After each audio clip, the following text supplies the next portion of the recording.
I stood at the edge of my backyard, watching as Karen and her band of self-important HOA enforcers stood frozen in horror.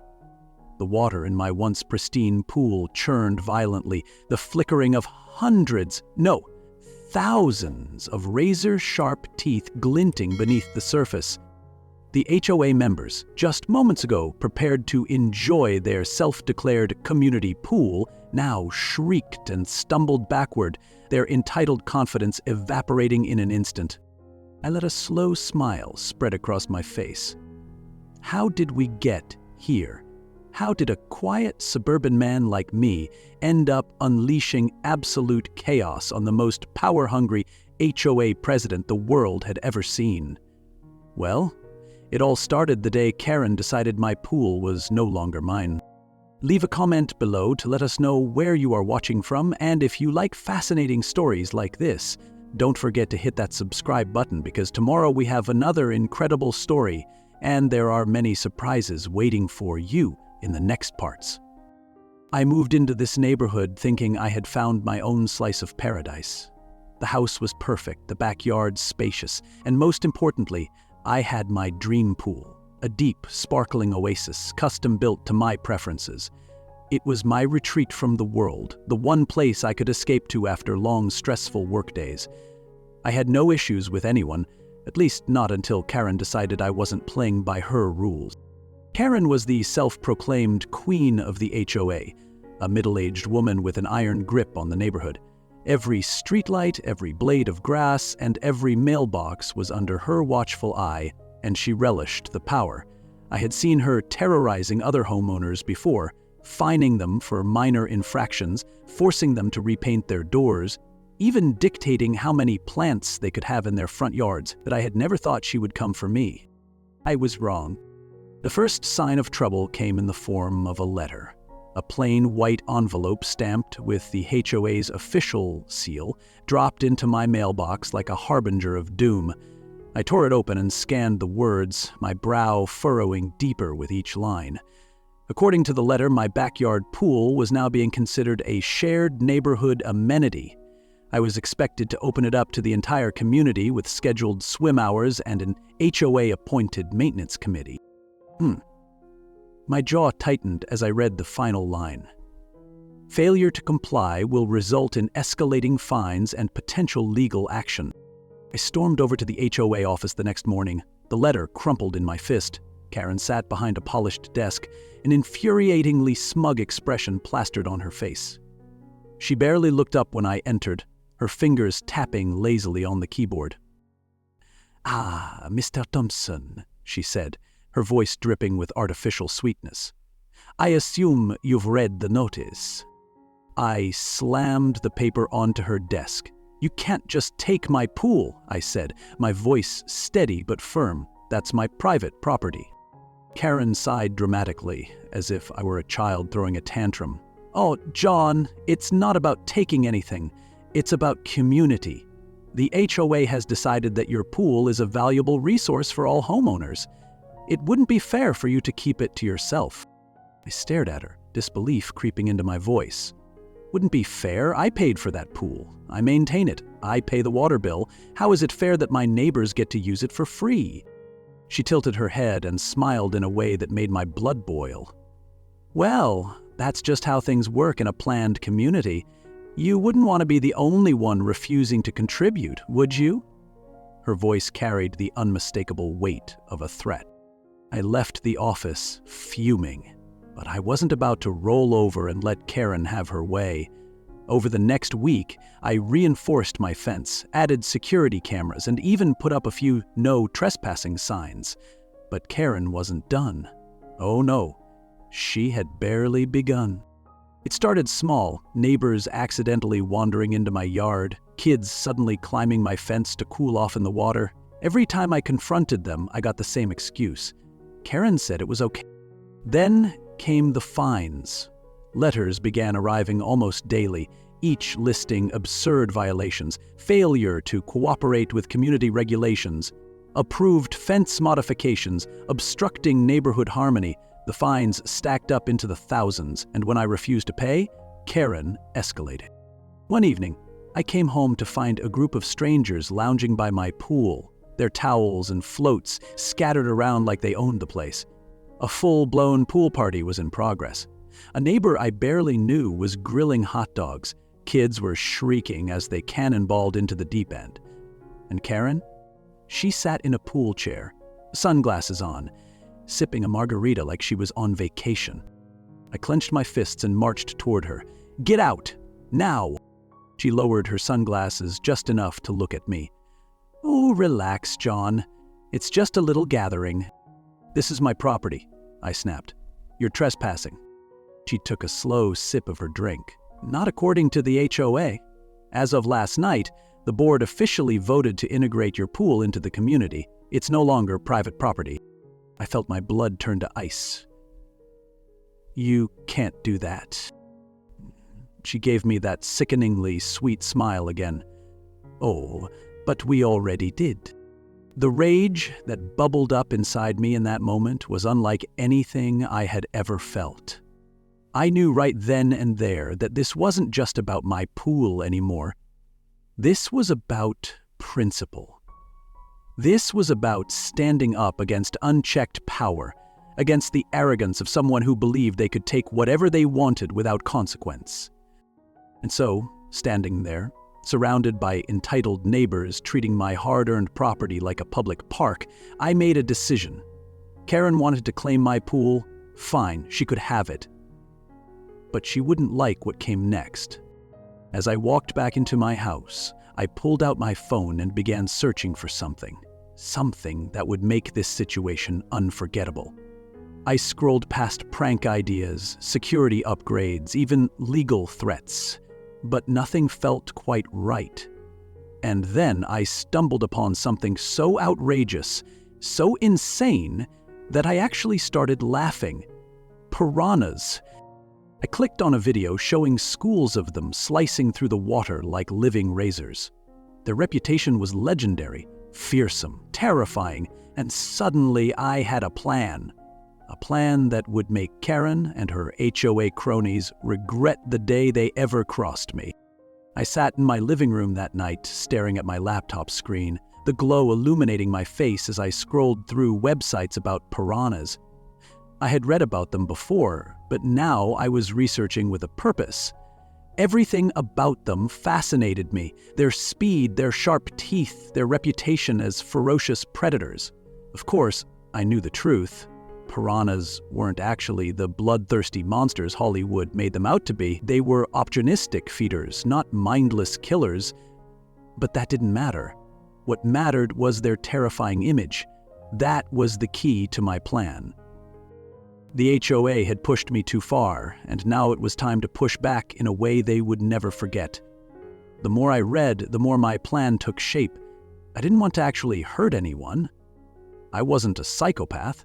I just needed to scare the HOA so badly that they would never dare to lay claim to my pool again. The goal was simple: create an illusion of absolute terror. If I could make them believe the water was crawling with deadly creatures, they'd run screaming, and my pool would be left alone forever. The biggest challenge, of course, was actually acquiring the piranhas.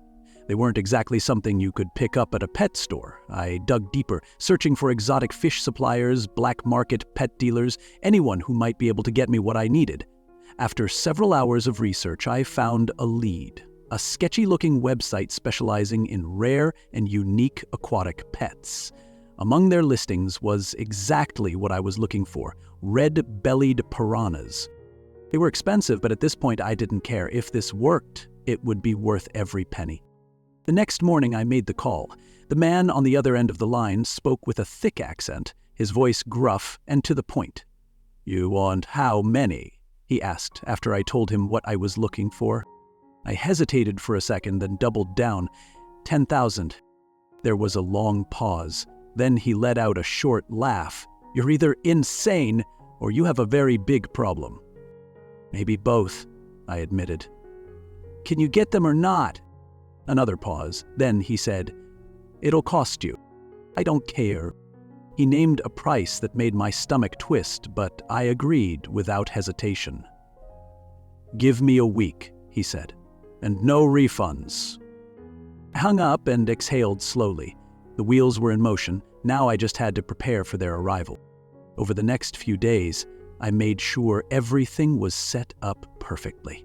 I added a few subtle changes to the pool to make it look more ominous, darkening the water slightly with safe, non-toxic dye, placing underwater lights that would cast eerie shadows, and even adding a few fake piranhas just for good measure. I wanted it to look terrifying before anyone even got close. Then came the security upgrades. I knew that once I unleashed my plan, the HOA would be furious. They'd throw every legal argument they could at me. I needed to cover my tracks. I installed new cameras to capture every second of what was about to happen. I documented every instance of HOA trespassing leading up to this moment, making sure I had undeniable proof that they had repeatedly violated my rights as a homeowner. This wasn't just about getting revenge, it was about winning the war. A few days later, I received the call. "Your fish are ready," the voice on the other end said. "Delivery tomorrow. Be home." I barely slept that night. My mind raced with anticipation, excitement, and just a hint of fear. What if this went too far? What if someone actually got hurt? But I pushed those doubts aside. I knew what I was doing. The piranhas weren't dangerous unless someone did something stupid. And besides, I had no intention of letting anyone actually get in the water. The next morning, a large, unmarked van pulled up to my house. The driver, a gruff-looking man with a shaved head and a permanent scowl, stepped out and opened the back. Inside were dozens of large, sealed containers, each filled with water and, more importantly, thousands of small, glinting bodies. My heart pounded as I watched the fish move in synchronized chaos, their sleek forms cutting through the water like tiny torpedoes. The man handed me a clipboard to sign. I scribbled my name, and with that, the deal was done. He and his crew worked quickly, transporting the containers into my backyard. I had already prepared everything. The perfect water temperature, the right balance of oxygenation, everything necessary to keep them alive. As they were released into the pool, I watched in awe as they spread out, darting through the water like a shimmering red wave. It was beautiful and terrifying. Now all I had to do was wait. The timing couldn't have been more perfect. That very afternoon, Karen and her loyal HOA members sent out a mass email announcing an official community pool day. They had scheduled it for the weekend, encouraging everyone in the neighborhood to bring their kids, their pool toys, their picnic baskets. The entitlement was unreal. They truly believed my pool belonged to them. I almost felt bad for what was about to happen. Almost. The day of the event arrived, and I made no effort to stop them. If anything, I made my pool look even more inviting. The gates were open, the water was calm, and I had even set out a few lounge chairs. I watched from my porch as people streamed into my backyard like they owned the place. Karen, as usual, led the charge, her nose high in the air, her sunglasses reflecting the afternoon sun. "See, everyone," she announced loudly. "This is what community is all about. Sharing." I barely concealed my grin. The first group of kids ran toward the pool. I saw their parents, chatting, distracted, oblivious to the danger lurking beneath the surface. My pulse quickened. Just as the first child reached the edge and prepared to jump, it happened. A single piranha broke the surface, its sleek body glinting in the sunlight before vanishing back into the depths. The reaction was immediate. A woman screamed, "Oh my God, what was that?" Then another flash of movement, another fin slicing through the water. A man stumbled backward. "Holy, are those piranhas?" Panic spread like wildfire. People scrambled away from the pool, knocking over chairs and drinks, shoving each other in their desperation to get as far away as possible. Karen, however, remained rooted in place, her face frozen in shock. Then she turned to me, her voice shaking with rage. "What the hell did you do?" I shrugged, barely suppressing my laughter. "Oh, you didn't hear? The pool is officially community property now. I just thought I'd make it more interesting." Her face turned a shade of red I didn't think was possible. "You can't do this. This is illegal. This is dangerous." I crossed my arms, watching as the last of the terrified crowd fled from my yard. "Oh, now you're worried about safety? Funny. You didn't seem to care when you were trespassing on my property." She opened her mouth, then closed it again, realizing she had no argument. She had been caught, and she knew it. The pool was mine again, and this time, no one would dare claim otherwise. The screams that erupted from my backyard were unlike anything I had ever heard before. Pure panic, absolute chaos. Grown adults tripped over each other, knocking over chairs and tables in their mad rush to escape.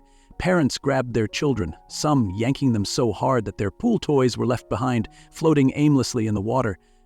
The HOA's grand pool party had transformed into an absolute nightmare, and I stood there, arms crossed, watching the beautiful disaster unfold.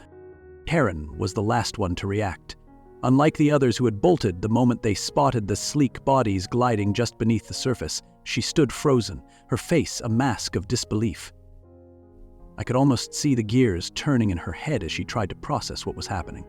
She wanted to deny it, to dismiss it as some kind of prank, but the evidence was right in front of her.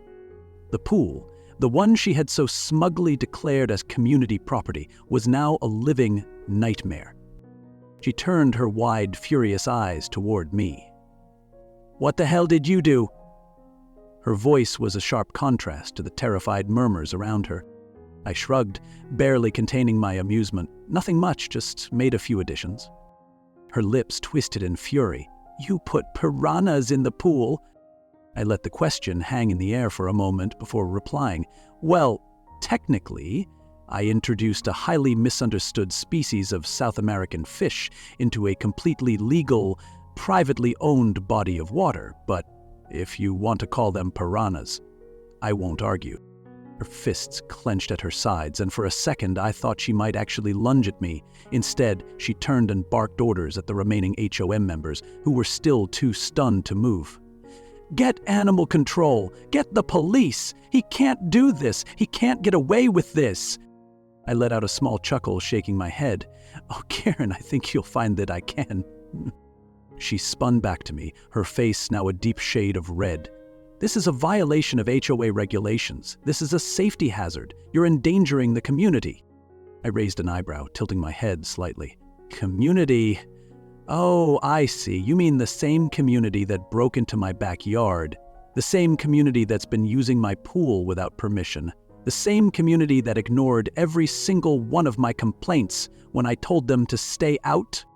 I took a slow step forward, lowering my voice just enough to make sure only she could hear me. "You took my property, Karen. You stole from me. And now you're mad because I decided to make it unappealing?" She opened her mouth, but nothing came out. She knew I was right. She knew that if she admitted what had really happened, she would be the one in trouble.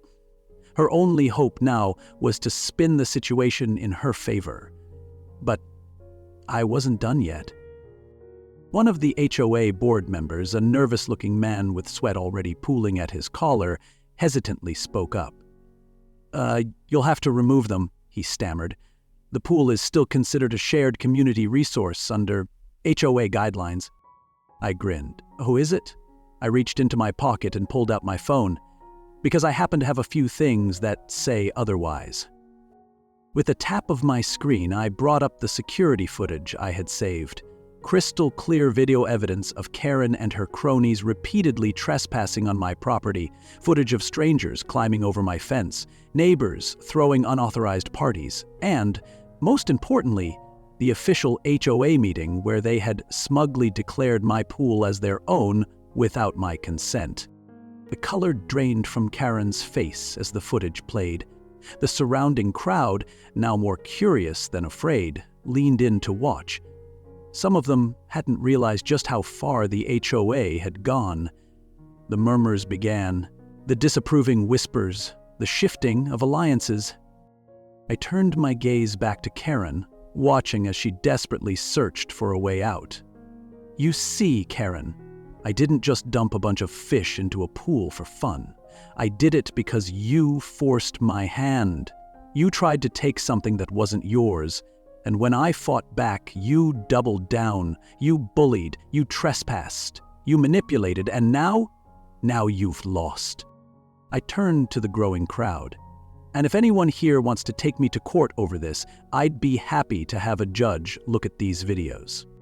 Silence stretched between us. Karen's face twitched, her lips pressing into a thin, furious line. She knew there was no way to fight this. Not publicly, not with this many witnesses. One of the parents, still holding their child's arm tightly, cleared their throat. So, are the fish actually dangerous? I smiled. Not really. They're mostly harmless unless provoked. But perception is everything. A few people laughed nervously, realizing the real game I had played. The HOA had terrorized this neighborhood for years, using fear and intimidation to get their way. Now, for the first time, they were the ones afraid. And the best part? I hadn't broken a single law. Karen turned on her heel and stormed toward the exit, pushing past people as she went. The remaining HOA members exchanged uncertain glances before scrambling after her. The moment they were gone, the tension in the air dissipated. Neighbors who had once been too afraid to stand up to Karen were now grinning, whispering to each other, throwing me approving nods. I took a deep breath and looked at my pool, now abandoned, still shimmering under the afternoon sun. The piranhas, my little insurance policy, darted through the water, blissfully unaware of the havoc they had just caused. Then my phone buzzed. A notification popped up, an upload completion alert. I smirked. While the HOA had been busy panicking, I had been busy uploading the entire fiasco to the internet. The footage was already spreading. Within minutes, the video would be making rounds on social media, gaining traction, turning Karen's power trip into nothing more than a viral joke. I sat down on one of the overturned chairs and let out a satisfied sigh. The war wasn't over yet. I knew Karen wouldn't go down without a fight. But for now, I had won the battle. And as I watched the last of the HOA members scurry away like frightened mice, I knew one thing for sure. They would never, ever step foot in my backyard again. The fallout was immediate and glorious. By the time the sun had set, the video of Karen and her HOA minions fleeing my pool had already started making waves on social media. It started with a few shares, some comments mocking the audacity of an HOA trying to claim someone's private property. And within hours, it had escalated into a full-blown internet sensation. Thousands of comments poured in, people laughing at the sheer entitlement, others enraged on my behalf, and some simply enjoying the sheer chaos of it all.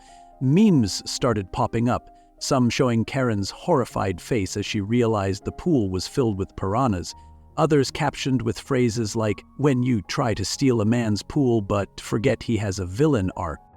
I woke up the next morning to dozens of notifications. News articles had already started covering the story. Some called it the ultimate HOA revenge, others referred to me as a genius, and one even went as far as to call me a modern-day folk hero. It was surreal, but also incredibly satisfying. Karen had spent years bullying people under the guise of community rules, and now she was the one being publicly humiliated. The HOA had thrived on fear and control, but they had never faced anyone willing to push back as hard as I had. Now, the entire country was laughing at them. Predictably, Karen didn't take it well. By noon, I had received an official-looking letter taped to my door. The HOA was demanding that I immediately remove the hazardous creatures from my pool and pay a fine for creating a dangerous environment within the neighborhood. I read the letter twice, laughed, and then calmly recorded myself tearing it in half before tossing it in the trash. They had no legal ground to stand on, and they knew it. This was nothing more than a desperate attempt to regain control. That afternoon, I received another visit, this time from a police officer. He looked tired, like he had better things to do, and I couldn't blame him. He introduced himself, explained that the HOA had filed a complaint, and asked if I was actually keeping piranhas in my pool. I nodded and invited him to take a look. He peered over the edge, watching as the fish glided silently beneath the water, their sharp teeth barely visible. He whistled under his breath and shook his head. "Well," he said, turning back to me, "they're not illegal. You own the property. You didn't put them in a public space, and from what I can tell, you didn't actually break any laws."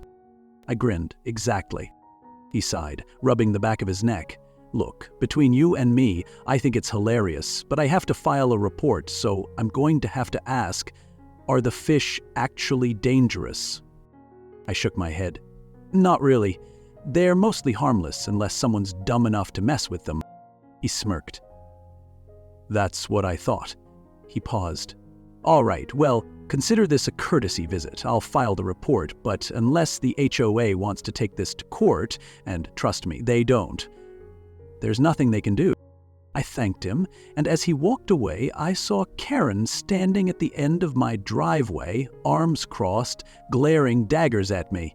She had probably been waiting, hoping to see me get dragged away in handcuffs. When the officer got in his car and drove off without incident, her face turned an even deeper shade of red. She stormed toward me. "This isn't over," she hissed through gritted teeth. I leaned against my porch railing, calm and collected. "Oh, Karen, it really is." She pointed a shaking finger at me. "I will take you to court. I will sue you for everything you have." I chuckled. "Go ahead. You'll lose. And when you do, I'll countersue for harassment." She sputtered, her confidence finally cracking. She had built her power on intimidation, on making people believe she was untouchable. But now, standing there, humiliated, powerless, she finally realized the truth. She had lost, and there was nothing she could do to change that. A few days later, the real implosion began. The viral video had drawn more attention than just online laughter. It had also exposed years of HOA corruption. People started coming forward with their own horror stories. Homeowners who had been bullied into ridiculous fines, unfair rules, and even forced property modifications. Local news stations picked up on it, running exposés on Karen and the HOA's shady dealings. The board members who had once stood so confidently by her side now scrambled to distance themselves. Residents started openly questioning why they were paying into an organization that did nothing but make their lives miserable. Then came the final nail in the coffin. The HOA held an emergency meeting to discuss the ongoing public relations crisis, but instead of uniting behind Karen, the board turned on her. The fines, the lawsuits, the trespassing, everything had become too much. People had already begun petitioning to remove her from power. And with the HOA's reputation in shambles, the board had no choice but to save themselves. In an overwhelming vote, Karen was officially removed as president. She fought it, of course. She shouted, threatened legal action, called everyone ungrateful. But it didn't matter. Her reign was over. A few weeks later, a for sale sign appeared in front of Karen's house. It wasn't surprising. Her reputation was ruined. Her power was gone, and no one in the neighborhood wanted her there anymore. I watched from my porch as a moving truck pulled up one morning. She stood by her car, looking around at the neighborhood she had once controlled with an iron fist. Our eyes met for one final time, and for the first time, she didn't glare. She didn't scowl. She just looked defeated. Without a word, she got in her car and drove away. With Karen gone, the HOA crumbled. The remaining members tried to hold on, but with the negative publicity and the overwhelming support to dismantle it, they had no real power left. A vote was held, and for the first time in the history of the neighborhood, the HOA was officially disbanded. Homeowners rejoiced. Some threw parties, others simply enjoyed the newfound freedom of being able to do whatever they wanted with their own properties. As for me, I spent my first day under the new regime lounging by my pool, a drink in hand, enjoying the quiet. No fines, no threats, no entitled neighbors claiming my backyard as their own. Just peace. A few friends stopped by later that evening, curious to see if the Piranhas were still there. I chuckled, walking up to the pool and peering into the water. The fish were still there, gliding lazily, as if completely unaware of the chaos they had caused. One of my friends laughed. "So, you ever going to get rid of them?" I smirked. "Nah, I kinda like them." We all laughed, and as the sun dipped below the horizon, I leaned back, completely content. It had been a wild, ridiculous, completely insane journey, but in the end, I had won. My property was mine again, the HOA was gone, Karen was out of my life for good. And best of all, no one would ever dare try to claim my pool.